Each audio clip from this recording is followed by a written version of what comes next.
Thank you, and welcome to the Patriots 300 Level Podcast. My name is Eric, and I'm joined by my co-host Kevin. Welcome back for a bonus episode this week where we'll be discussing Tom Brady's retirement and everything Tom Brady. As a reminder, you can follow us on Twitter and Instagram at Pat's 300 Level Pod for up-to-the-minute updates and commentary on news of the day. So, Kevin, I know last week you said, I don't know if it was exactly 0% chance that he was not retiring or 0% chance he was retiring. How did the retirement hit you? Did it take you by surprise? What are your thoughts?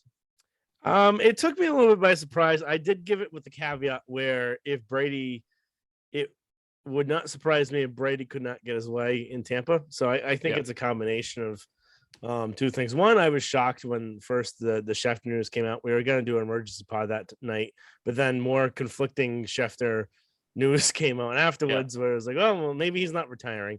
So didn't really want to post something if we didn't really know the full info that was coming out. It still shocked me today, just the fact that it's actually supposedly happening. I'll give it the caveat of something we'll talk about later on this. But I still think that if it wasn't for Giselle, if it wasn't for Arians, I think he'd still be playing for another 5 years. So I don't think it's entirely something that's his decision. And he did mention that it's not just him making this decision. I think it's more of a hand of one, Giselle doesn't want to play anymore. And then two, even if he was to play again, does he want to go back to Tampa where they're going to be having to rebuild this team and he's going to be 45 years old and he's not going to want to go through another rebuild. So is he going to find a team that could make that championship run? I think the 49ers is still an option, but we can kind of discuss that a little bit later. Yeah, no, for me, I was shocked Saturday when it came out. Like I said last week, seeing his demeanor both during the game and then after the game of the Rams game I've never seen Brady that calm after a loss. And he was more just like enjoying the moment. And that, like, I know the last couple of weeks leading up to it, I kind of just started getting this eerie feeling similar to when he was leaving the Patriots that I think there's a chance he's going to hang it all up. But just given how he kept saying that he wanted to play till he was 45, and that's something he's been saying the last like 8 years, I figured he has one more year left on his contract. The team is still pretty good. I know that, like you said, they're going to be possibly going into rebuilding mode. But if he stayed there, I feel a lot of players would still take discounts to stay with the team to play with Tom Brady. So I don't think it would be as much of a rebuild as some people might think it might be. Given the year he had where he should have gotten MVP, and if the writers knew this was his last year, they would have given him MVP. They just were putting themselves in a pretzel to give it to Rodgers because they love Rodgers. But given how well he played, he never started to show any decline. And that's why I thought that he would still end up coming back another year, that he'd have to. I feel it's more Giselle. Obviously, I think if it was entirely up to him, he'd be coming back. But my thoughts of what led to it are Giselle for 8 years hounding him, please retire, please retire. But since he still loved the game and everything, he wanted to keep coming back. But I think Arians this year, especially, last year was his first year away from Brady or from Bill, so it was just learning a new system and everything. But this year, this is all conjecture, but my guess is he was just not happy. And Giselle was saying to him, if you're not happy, especially if he's coming home after practice, coming home after games, just frustrated with Arians and the whole situation, why go through this another year? You're already won without Bill. Why put yourself through that if you're not really enjoying yourself? Yeah, I think that's kind of what we kind of agree there, where it's kind of both of them. I think Giselle probably plays more of a role in it. Yep, I agree. And especially from, I know we both don't really believe Wickersham a lot in a lot of the reporting. And this could just be also something that he made up where I could make it up probably too, just thinking of what would happen where here's just a quote I'll read from his article of the weekend. For years, Giselle Bundchen has been clear in her public stance that she would prefer that her husband walk away. In private, she's more blunt. She's similarly the best in the world of her craft and retired to help the family. During the season, she lived in Boston, the cold and dark, a big city that got small really fast if you happen to be famous, to say nothing of a global celebrity. This is definitely coming from her mouth. Yeah. And then there's this other quote. In the off season, she would ask her husband, "Is this a Tommy day or is this a family day?" It was often a Tommy day. Wickersham continued. So I could definitely see her nagging, saying, Yeah. "Tommy day or is this a family day, Tom?" So I could definitely see her being a big part of this, and I could definitely see her giving like an ultimatum or something along those lines. Or I could Yeah. also see something where it's kind of a combination of both, where you had mentioned where maybe she had said, "You're not this happy, you're not happy at all. Why are you doing this with Arians?" And having he's definitely didn't want to kind of play for him again. So either the power of move failed and they kept the Arians, or it was kind of something where he just didn't want to go back. So Yeah. um The one thing though that still kind of like blows my mind is still how he's been saying for so long, play to 45. I know in mhm, August he turns 45, so he could have retired in August when he was 45, but mhm, still, like he was saying, he wanted to play until he was 45. He's still playing at an MVP caliber level. He mhm, hasn't declined. And then even earlier this season, he was talking about how maybe he want to start play until he's 50. So it's not that long ago where he was still envisioning playing mhm, long. So I wonder if there's something behind the scenes where just Arians just kept getting on his nerves more and more, or if it's just that this whole grind, especially if there's some reports that Arians kind of just left it up to him to run the offense and everything. If since he had to do a lot more with the Bucks than he had to do, we think he had to do with the Patriots. If it was just mentally and physically more exhausting, since he had to do everything, whereas Bill and Josh would come up with the game plan, come up with the scheme and everything, whereas in Tampa, it's pretty much all on Tom to do everything. Yeah, I think that's a big part too. That he just didn't want to do it anymore after all the work. You may be thinking, and other people do it in their jobs. Where, what am I doing all this work for? Like, Yeah. what's the benefit of this? Is it something that I should be doing something else, or what's the point? So I could definitely see that happening. I'm saying I'm 45, I've won 10, so I've been to 10 Super Bowls. Um, Yeah. is it really worth doing this? All this extra work Yeah. for the dealing with this idiot. So, Yeah. And then um, even just the Rams game, for instance, he's down 27-3. He mhm, leads a comeback to come all the way back to tie it with 38 mhm, seconds left to have Todd Bowles lose the game for him. yeah, So I could see him that I think he made up his mind before that, but just like mhm, that's just a nail in the coffin of I did all this work, I did everything, and then mhm, still the coaches are idiots and I can't like yeah, it's out of my control. yeah. There's there's only so much he could do. He's probably thinking. So, Yeah. um, I think one of the other big parts for today of what happened is what do you think of him not mentioning the Patriots or New England really at all in his retirement, other than that brief Instagram story caption that he did on two different Patriots related posts. Is it something that you think was intentional, and do you think what do you think the whole reason behind it was? I don't know the reason behind it. I could see part of it that when he left New England in March, I believe 17th, Hmm. 2020, or whenever March 2020, he gave a very long post thanking New England and everything. But still, for your retirement, to saying you're leaving the NFL, to not even mention them once, it rubs me the wrong way. I know some people are saying that Tom doesn't owe us anything as fans or everything. Some people are saying the way that he left, he's still annoyed or pissed off with either Kraft or Bill or whatever.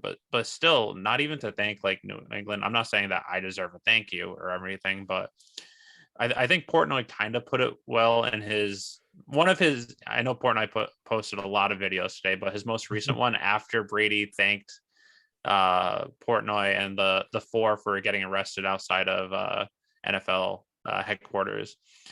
What Portnoy was essentially saying was, yes, now it seems everyone loves Brady, but 5-6 years ago, that wasn't the case. The media was trashing him, trashing his legacy. It was pretty much just the Patriots fans that were supporting him through thick and thin, no matter what, only ones defending him. And for him in his retirement to not even think, A, the organization, but B, even the fans as well, kind of just rubbed me the wrong way. But I don't know if maybe they have something, if he plans on having a thank you later on, like Hmm. signing a 1-day contract, retiring a Patriot or whatnot. But I don't know. I was just going to say something, but I completely lost my train of thought. I could take over. So I think when I first read it, I actually didn't really think much of it at Yeah. first. And I was like, oh, they probably have something planned. And they'll be doing like a ceremony, that sort of thing. And he probably just didn't want to make it all about the Patriots and Yeah. kind of thank Tampa because he's still technically a Buck. But then the more I thought about it, it was like 8 or 10 different slides you had to go through to read the whole thing.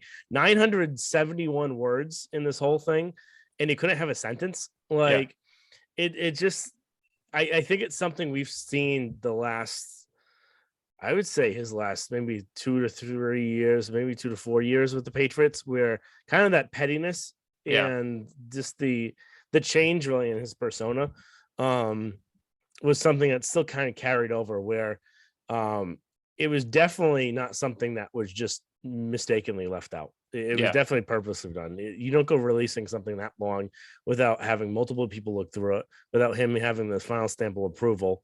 He was with the Patriots for what 20 years. They're the only team that called his coach to talk about him before the draft too. So it's not something that he's just got to forget that he played there. So when he was thanking Michigan, he's thanking his agent, he's thanking pretty much every single person that's touched his entire career. And the fact that he just left out 20 years, it's definitely something that was purpose. And I think what's going to end up happening is I think it's a whole kind of shot at the Patriots in the organization. I think that he's still upset that it had to come to this, where maybe one of the reasons why he's upset too is the fact that he's having to retire right now because he's with this bumbling idiot that's of a head coach. Where if the Patriots just signed him and extended him, he might still be playing because he's not doing as much. Even though he still would be because they don't have the talent on the roster. But that's just another thing. But it's also a catch-22 because part of the reason why he left was also he wanted more control. And then that was one thing. He wanted more say in the game plan. He wanted more say in the roster construction. And he ended up getting that, but it probably made him part of the reason why he had to retire early. But like I thought initially when I saw it, I wasn't sure if maybe he just has something special planned afterwards, but I just don't get it. Even when Peyton Manning, like some people are saying he was with the organization for so long, he wanted to thank his new team that he was with. Someone brought up the point that when Peyton Manning retired, and early on in his retirement message, what did he do? He thanked the Colts. Yet he just won a Super Bowl with the Denver Broncos. He was with the Denver Broncos for 3 years. He thanked the Colts when the Colts released him. It's not that the Patriots released him. Depending on which source you believe, that supposedly they wanted him back. They just didn't want to commit long term to him, but they still wanted him. He was the one that ultimately decided to leave. He's so I just don't understand at all. And I was thinking maybe we'd see something where in the coming weeks we might see a retirement 1-day contract. But the more I think about it, I don't know if we are. I don't even know if when he's inducted to the Patriots Hall of Fame, if he'll even be at that ceremony. Oh, that's a little ridiculous. I think he'll do that. No, I don't know. Like, I think that I'm not saying that he's gonna hold a grudge to the Patriots forever, but I don't know if that's something that it's big enough moment for him to come back to New England, especially if he's traveling all over the world for TB12, if he'll make time in his schedule for that. Yeah, I think one of the things that he'll do is he usually does this pretty well, where even though he's stumbling them probably purposefully on this, he's going to come out in the next, whether it be week or 2 weeks, and have some sort of thing dedicating to the Patriots. Either it be that last episode of Man in the Arena, and maybe it's a big long thank you to the Patriots and that sort of thing, or a big long video post or something like that. But the fact that with him knowing that, people just think that's all fine, even though it's not. So I think this was like not an inadvertent, but it was a snub that he kind of wanted out there. But then he's going to play it the other way in a week or two and say, oh no, everything's fine. And dandy, all that sort of stuff. Just to get people kind of talking. But I think it was definitely purposefully. I think it's been 2 years. So you I get you still may be upset with him, but everyone else that's been, and again, I don't need any sort of thank you or anything like that, but it's the right thing to do in that situation. It just rubbed me the wrong way.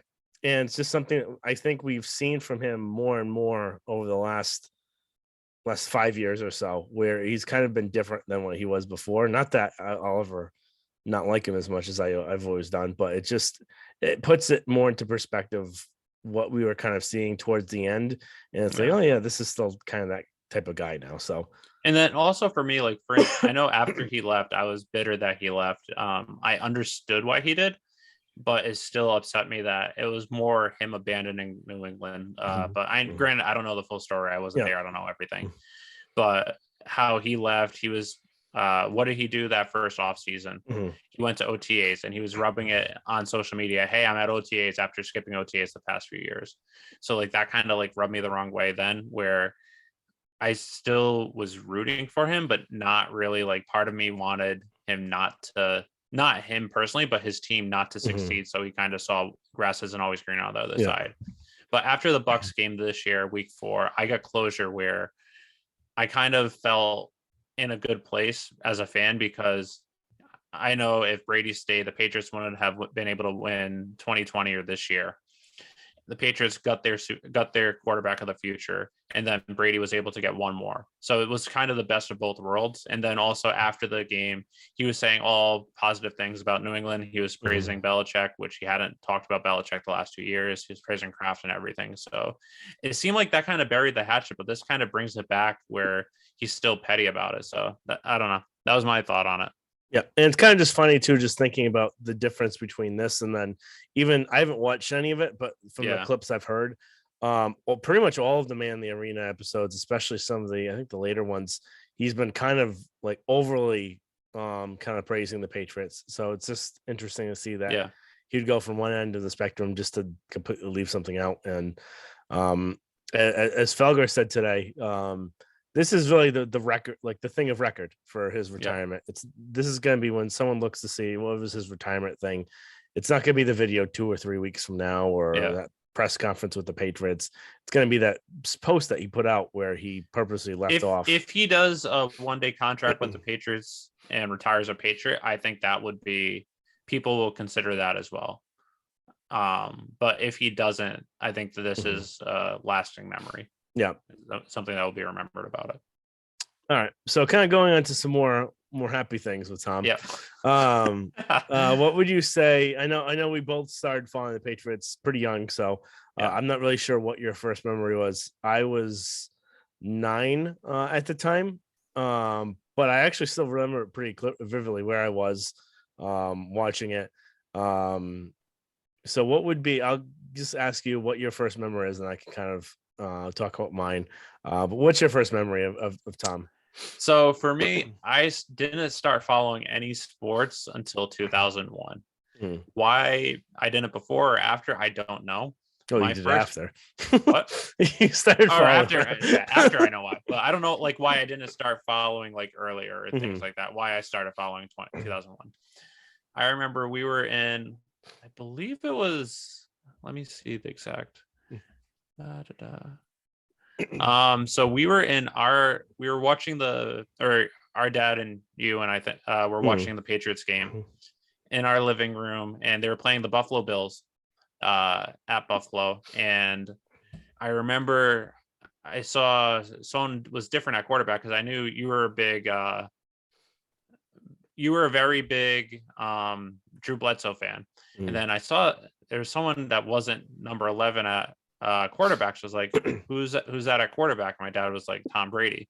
It's like, how come he's playing instead of Drew Bledsoe? And then he said he's better than him. I was like, oh, okay.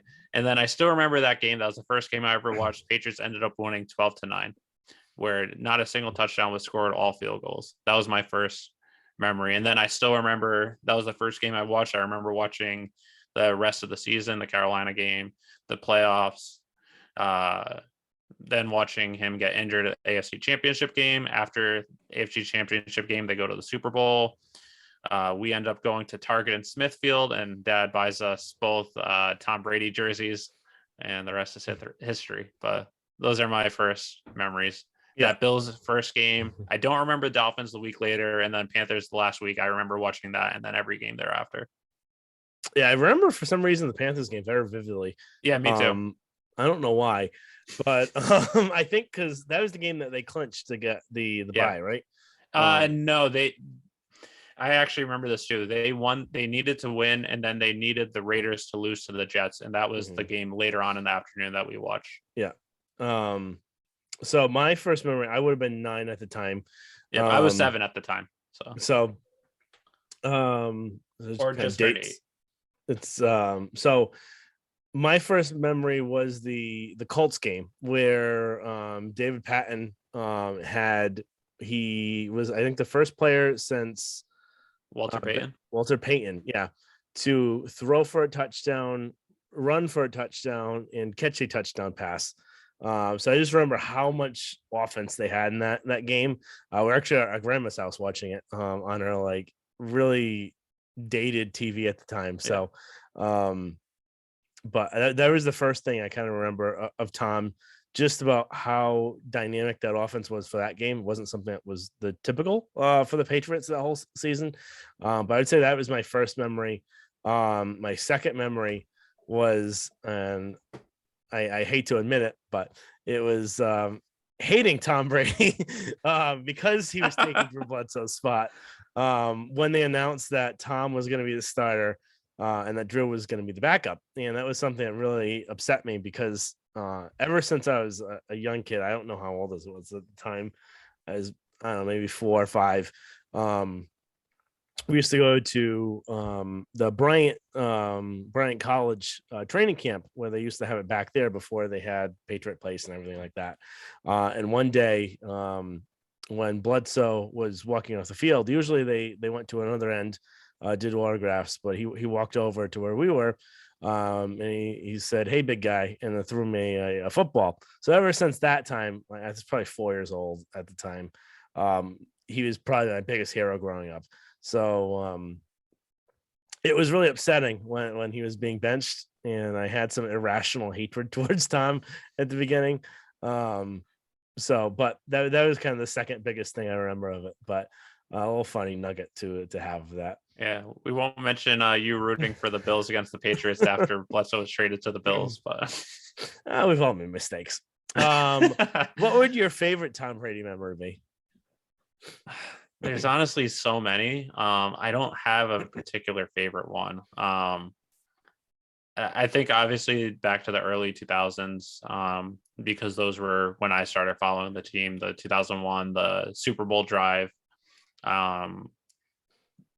just throughout the years. But the ones that really just stick in my mind are just some of the big games where they needed a comeback and they got the comeback. 2014 versus the Ravens, 2014 versus the Seahawks in the Super Bowl, 2016 versus the Falcons, 2018 versus the Chiefs. I'd say those are, at least for me, like my top or my favorite memories because of how great those games were and how they needed Tom to be Tom in order to win.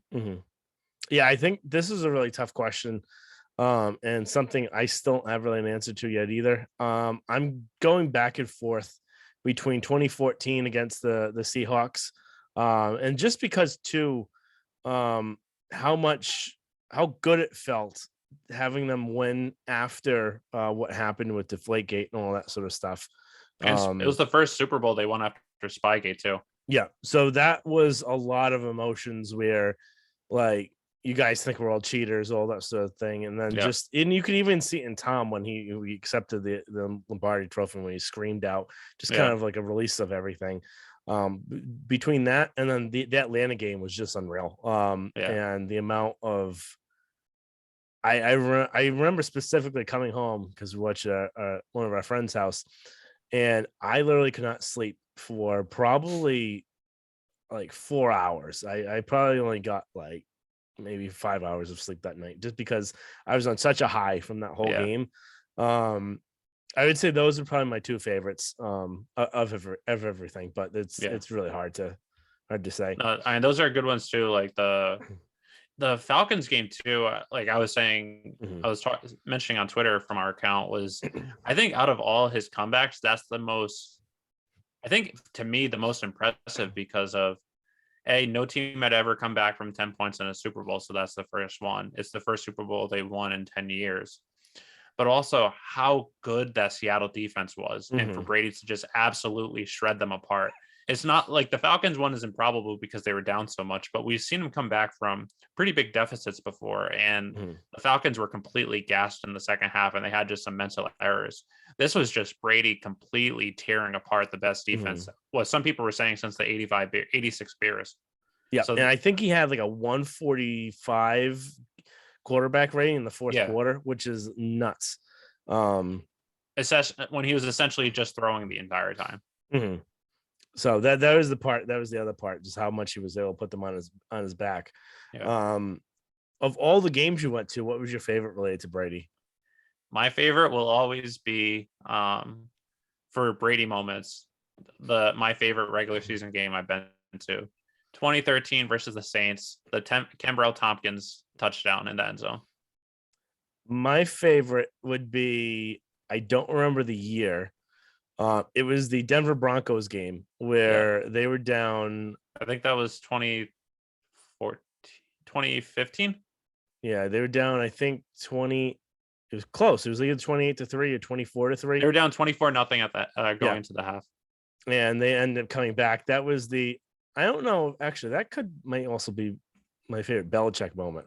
where Belichick takes the wind instead of taking 2013. The ball. It was the same year as 2013. All right. So that was one of my favorite memorable ones. Just by thinking that no one was giving him a shot going into the second half, and the fact that they came back and won that game, and just how much Brady outdueled Manning in the end. You could see the difference when Brady had to go against the wind versus when Manning had to go against the wind, and Manning couldn't do it. He couldn't throw into the wind. And that was also Manning's historic season too, where he threw for 5,500 yards and 55 touchdowns. It's not the Manning of 2015 where he could barely throw the ball 10 yards. Yeah, but he's also always had kind of that noodle of an arm where it's not the best spiral and everything like that, where Brady was able to cut through the wind really nice, and Manning had such difficulty going against it. So that was one thing I thought that really stood out in that game. Of Brady's records, what's the most impressive to you? I think we're probably going to both say the same thing. There's so many, and I think that they're going to revolve around the same thing. I don't know if it's 14 conference championship appearances, 10 Super Bowl appearances, 7 Super Bowl championships, or the fact that he has the record for being the youngest quarterback to win the Super Bowl. I think that was broken the next year, but at the time he was the youngest quarterback to win a Super Bowl, and he's the oldest quarterback to win a Super Bowl. I think that's just insane to think about. But there's just so many that it's just unfathomable. I think the obvious one would be the 10 Super Bowl appearances in 20 years as a starter. Half your time being the starting quarterback, you were going to the Super Bowl, which is nuts. Where I think the next closest is 4, right? No, I think Elway had 5.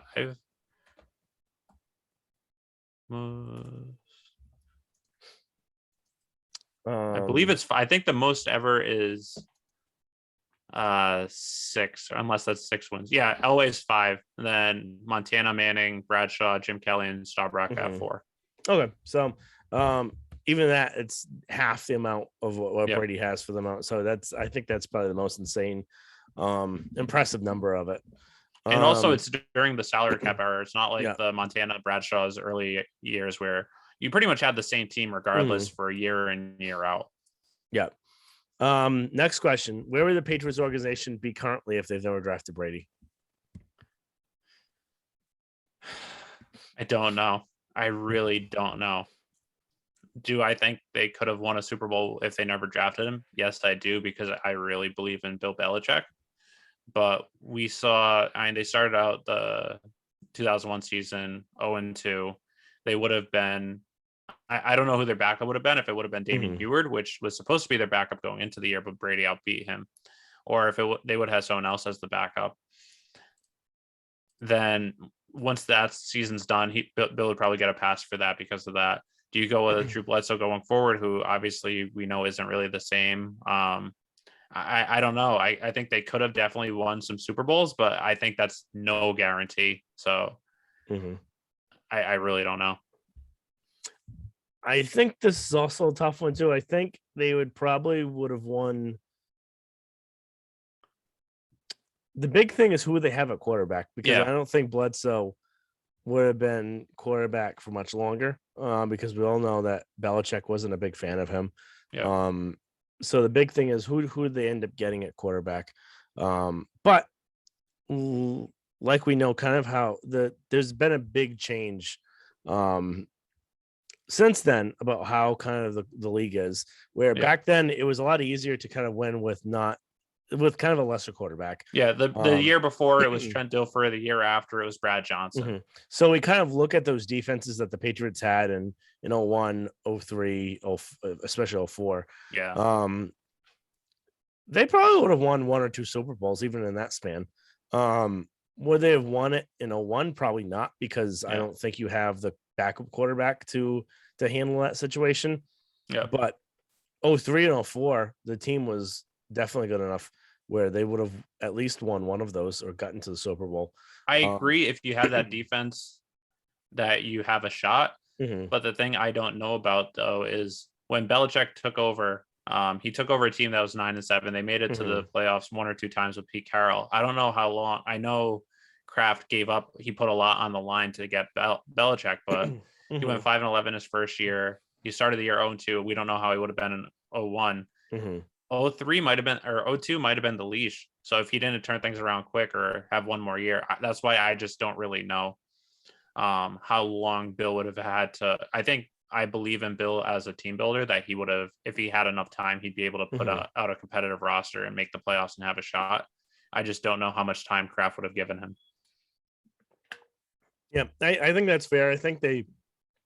I still think they would have gotten something done. I believe enough in Bill where we've gone over this conversation a million times. Who's more important? And I think we both kind of think it's kind of a mutual thing. If you had to say which way the pendulum swung, I'm always going to go team over Tom.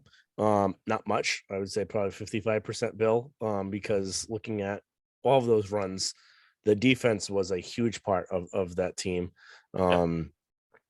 And especially in looking at 2018. So I would say they would have, in the last 20 years, assuming that Bill is still here. Yeah. I think they would have probably won. They won 6 Super Bowls. So I think they would have won 2 to 3. If Bill is here the entire time, I agree with that. I just don't know if he would have lasted that long. So I know you just said that for the question, who's more important to the Patriots' success the last 20 years, Bill or Tom? I know you said Bill. Yeah, I agree, but I think it's also important to note that I don't think that we see at anywhere as many Super Bowls without either one. Yeah. 01, 03, 04. Yes, Brady was a big part of that, especially when he had to lead the comebacks in 01 versus the Raiders and in the Super Bowl versus the Rams. And then 03 having to playing in some tight games versus the Titans, and then in the Super Bowl having that game-winning drive for the field goal. But I still think if another quarterback could have done that, I don't know if they would have gone to those spots specifically, but I think with Bill, it was more the defense. 2014, I don't know if there's any other quarterback that versus that Seahawks defense comes back from down 10 to win. 2016, I don't think there's any other quarterback that comes back down 28-3 versus the Falcons. So those two specifically, I think Bill's team building and coaching got them to that point. But without Brady, I don't think you win those 2 Super Bowls. 2018, I think you can win that Super Bowl with another quarterback. But as we mentioned before, I don't know if there's many quarterbacks that would have beaten Mahomes in Arrowhead in the AFC Championship game that year. So that's why I have to give it to both of them. I think Bill's defense is the reason why they won the Super Bowl. I don't know if there's another coach that would have brought down the Rams offense that much to Bill and Flores. But so I credit that to Bill, but without Tom, I don't think you get there in the first place. Yeah. I think it's a pretty big cohesive, and you can't really definitely say one over the other. So I think we're both in agreement there.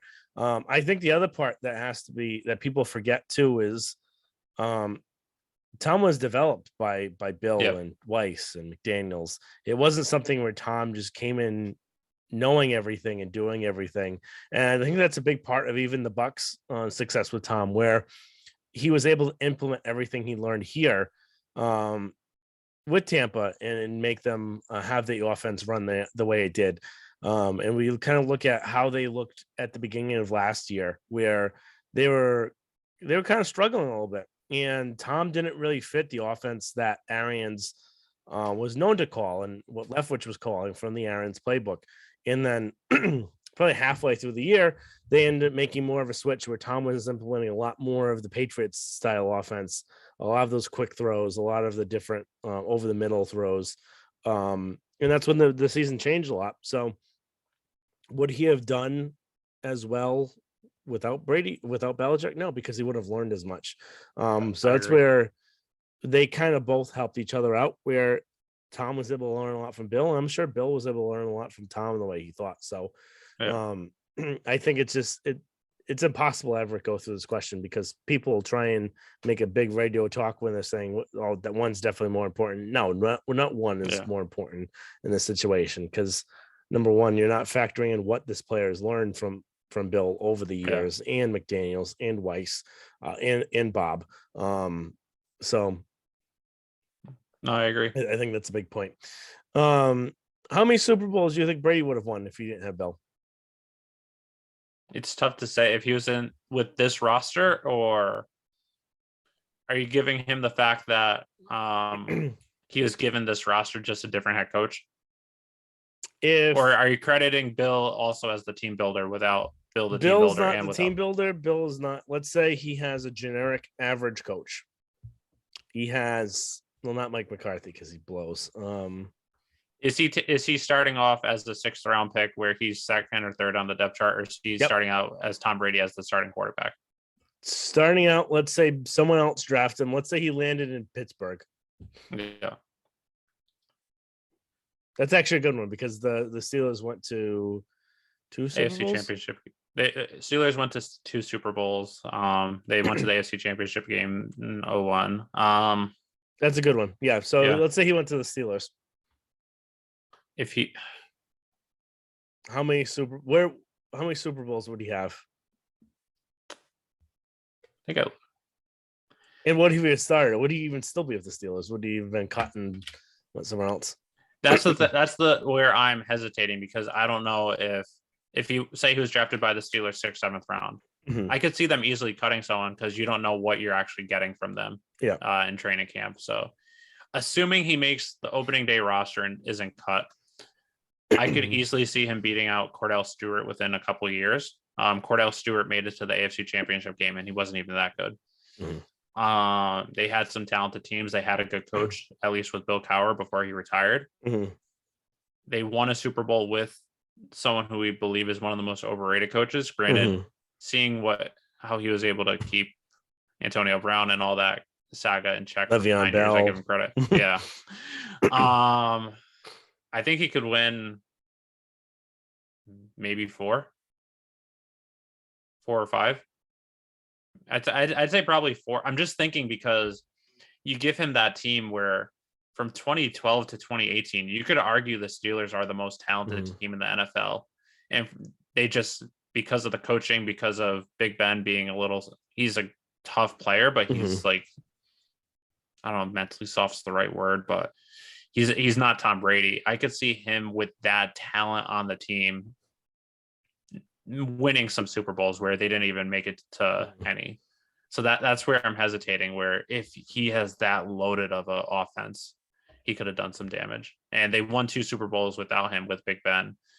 I could see him winning maybe 4. What about the Giants? In 01, he'd be getting on a team that's talented that made it to the Super Bowl. He wouldn't have started over Kerry Collins in 2000. But they won in 07. They won in 2011. But they had in between, outside of those 2 Super Bowl wins, they had they were devoid of talent a lot of the time, especially the last 5 years. So I'd say 2, maybe 3. Okay. So I think that's a fair question to ask because then the Steelers, I think, was a poor choice for me to ask just because of how well they've been.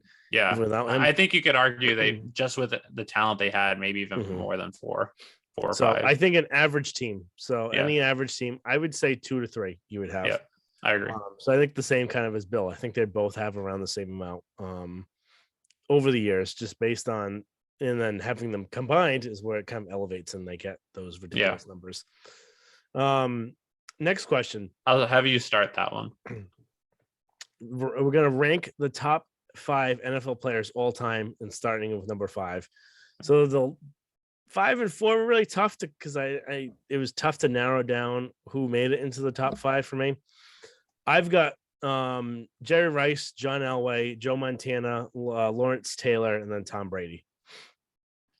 That's fair. The one I left out, which I was juggling between, was Deion Sanders, but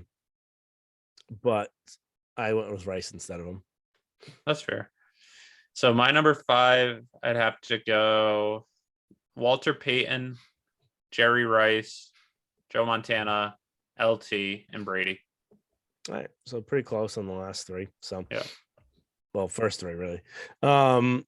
Next would be who is on your Mount Rushmore of all athletes? I'll let you go first on this one. Okay. So I'll go with my number 1 is Brady. Number 2, Tiger Woods. Number 3, MJ. And then number 4 was tough.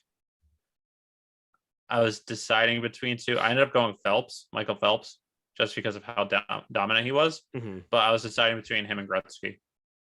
That's a fair one. So I've got Brady, Tiger, MJ. Yep. The fourth one was very tough because Brady obviously is probably the number 1. I would say number 1 athlete overall of any sport. Yeah. I don't think that's even negotiable, like even debatable now. Yeah. Tiger, just the amount of dominance he's had. MJ as well. The fourth one's tough because Gretzky could be on there. I ended up going with kind of a little homerism. So don't tell me you said David Ortiz. No, God, no. He was a DH. Yeah. Ted Williams. That's fair. Even though I don't think he was the best baseball player of all time, but you could argue he wasn't the best of his era. But either. So I think this is a very homerism. The fact that this is probably a terrible argument. I'm actually going to change it and say Gretzky. I'm talking about it, that how ridiculous my Ted Williams take was. But Ted Williams is probably the greatest hitter. That's ever lived. And then the amount of knowledge that he kind of transferred with the book, I'm not sure if you read it or not, The Science of Hitting, was a fantastic book to read. And I'm not even a big reader. Yeah, we know that. Just the amount of knowledge he's able to transfer with that and how I think Williams is like, he's at least in the conversation of best baseball players ever. I think you could argue either Joe DiMaggio or Mickey Mantle, depending on the era, was better than him, but I think he's still in that conversation. For me, for baseball, it's tough because of the steroid era clouds things. Not considering steroids, I think you have to go Barry Bonds just with how dominant he was, or Babe Ruth, considering how dominant he was for his time versus everyone else, where he was the first to reach the 500 club when no one else was in like the 250 club, but for homers. But I think I'm going to go Wayne Gretzky now instead, because he was the most dominant hockey player around, and there's been no one really close to him. So you take out all his goals, he still has an NHL record for most points in a career. All right, last question, and I kind of alluded to this in the beginning. What are the odds that Brady is not fully retired and he comes back and pulls a Favre? 0.0%. I'm putting at 25%. I'm not letting this die. He's still not done. He still has 5 years left in the tank. I think he does. I think if there were no other considerations, no Giselle, if he was still with Bridget Moynihan, I think he plays until he's at least 50, or if barring, assuming he doesn't get a major injury where his shoulder's not the same or his knee's cut out or whatever. I think if he wanted to play until, like he said, he sucked or he sees his play declining, I think he could play to 50. I have not seen a drop off. I know even in 2019, I know you and me were debating with a lot of people when everyone was saying, oh, he was washed up. He wasn't. It was that the roster was talent devoid, especially on offense. The offensive line was atrocious. The run game couldn't get anything done. And then the wide receiver is going to get separation. So that's why he looked like he sucked. Yeah. But he hasn't had any drop off. You could argue he hasn't reached his peak, which is insane for how old he is. He had the best statistical year of his career. I know he had some really good weapons, but it wasn't like he had all of them every single game. I think they only had one game where they had Mike Evans, Antonio Brown, Gronk, and Chris Godwin. So I don't know if this was his best year, but you could argue that he hasn't even peaked yet as an athlete, as a quarterback, which is insane given his age.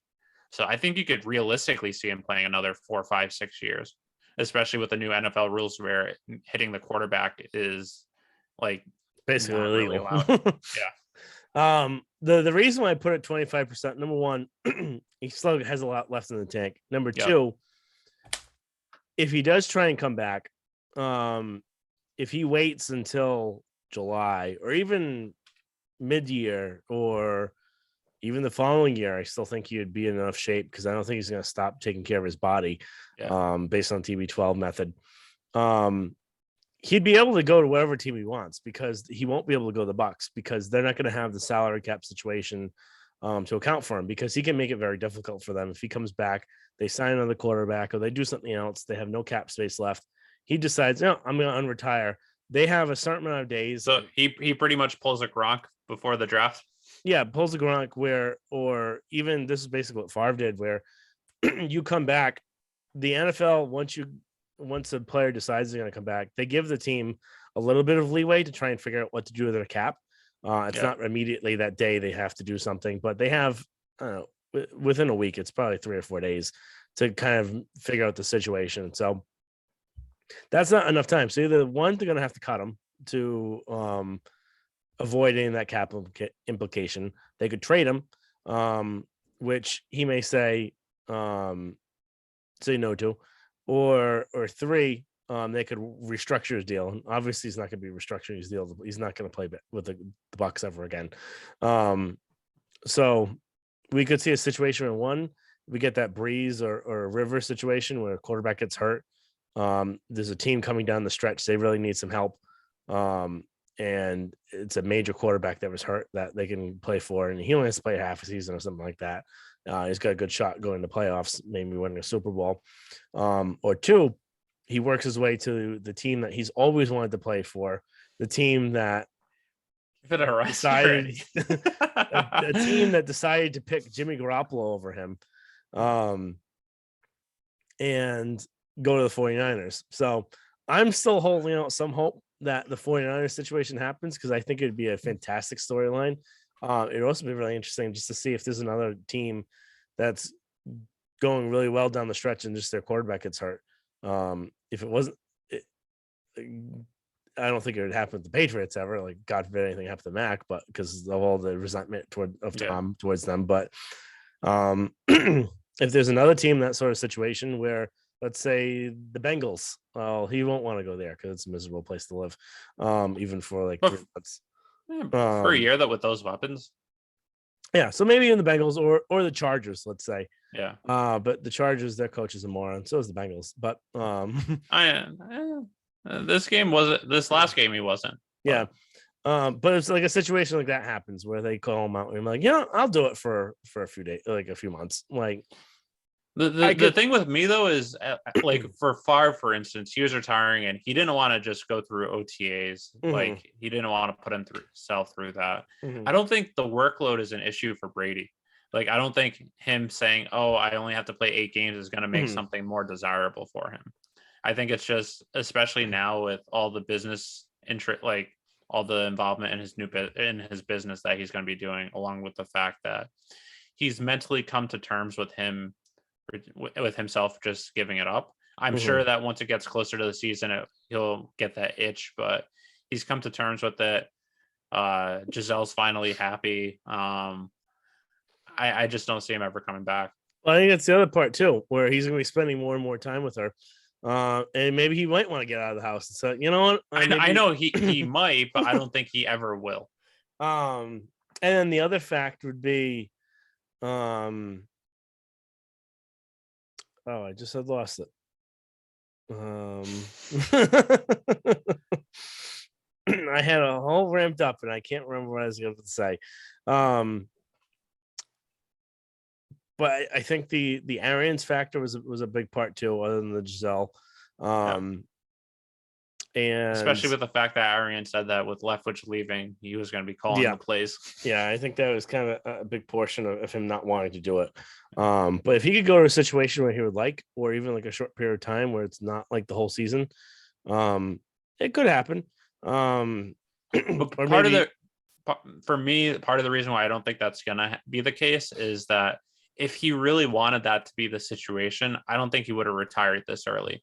I think he I would have think the other. Oh, this is where I was gonna say. In that whole 9-page, 971 word thing on Yeah, Instagram, he never once used the words retirement. I know. And he said specifically now or for now, Yeah, like I cannot put like the effort in or something like that. Where he gave some leeway where if he wants to change his mind, it's not 100% definite that he's saying I'm retiring. yeah. He Um, also wasn't on the retirement waiver or transaction list today either. yeah, the Bucks will put him on the retirement one, but he doesn't have to file it himself. That the Yeah, whole filing of retirement thing is basically so they get their pension, the healthcare, that sort of thing, and something like that isn't. I don't think that important to him because he has his money coming from all other things. But yeah, um, I think that was another portion where maybe it does happen. I hope it does happen because yeah, I think it's such a waste of his talent and ability to be giving up when he still has it. yeah. And Because we're at least for me as a fan, it's gonna make you wonder what would it have been like what not only just his records but football in general the next four, like would Mhm. he have ended up playing to 45 to 50 without getting hurt, Yeah. without having any decline? And then for him, I'm sure he's wondering the same thing too. Mhm. So like, That's the other question. How far could he have taken this? yeah, Could he have been insane and get even past 50? yeah, Um, that is just something that we'll never know if he stays retired, and will be a huge question because we're probably never going to see this again. And maybe we will, just based on, like you said, the rules changing, easier to play. But the problem with that is that we were seeing a lot more mobile quarterbacks, and those careers don't last as long. So yeah, you need a pocket passer, that's someone of his size and stature. Like even Mac Jones, he's he's supposedly 6'3" on the thing. He's probably 6'2", maybe 6'1". yeah, Not the biggest guy in the world. Um, can his body withstand 25 years of doing it? mm, I would say more probably no than yes. yeah, Even though he is a pocket passer, um, you would need someone with that bigger stature that is a pocket passer. Joe Burrow is pretty big. yeah, If he decides, if well, he's not going to last because the line's going to kill him one day, but someone of that kind of yeah, stature, him, a yeah. Hebert, Herbert, that sort of thing. No, that's a really good point. All right. Well, this will wrap up our pretty long Tom Brady farewell and hopefully not farewell forever podcast based on what I'm hoping for.